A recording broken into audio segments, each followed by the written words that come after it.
ಈ ಮಡಿಕೆ ನೋಡ್ತಿದ್ದೀರಲ್ಲ ನೀವು, ಇದರಲ್ಲಿ ನಾವು ನೀರಿಡ್ತೀವಿ. ಜಲ ಶುದ್ಧ ಜಲ, ತಂಪಾಗಿರೋದು.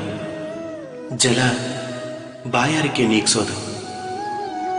ಆದರೆ ಯೋಚನೆ ಮಾಡಿ, ಈ ಮಡಿಕೆಯ ಮಣ್ಣು ಸರಿ ಇಲ್ಲದೆ ಇದ್ರೆ, ಯಾರು ಇದನ್ನ ಸರಿಯಾಗಿ ನಾದದೇ ಇದ್ರೆ, ಆಕಾರ ಕೊಟ್ಟು ಇದನ್ನ ಅಗ್ನಿಯಲ್ಲಿ ಸರಿಯಾಗಿ ಬೇಯಿಸದೆ ಹೋದ್ರೆ ಆಗೇನಾಗತ್ತೆ?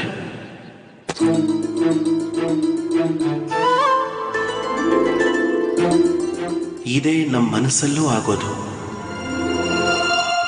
ಯಾಕೆಂದ್ರೆ ಪ್ರೇಮ ಅನ್ನೋದು ಜಲವಾದ್ರೆ ಅದರ ಮಡಿಕೆ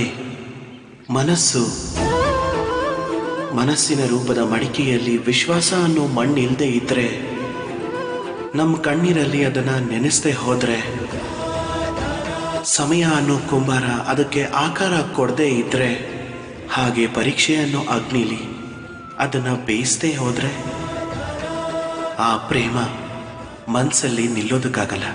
ಪ್ರೇಮನ ಪಡಿಬೇಕು ಅಂತಂದ್ರೆ ಹೃದಯನ ಸರಿ ಮಾಡ್ಕೋಬೇಕು, ಮತ್ತೆ ಮನಸ್ಸಿಟ್ಟು ಹೇಳಬೇಕು,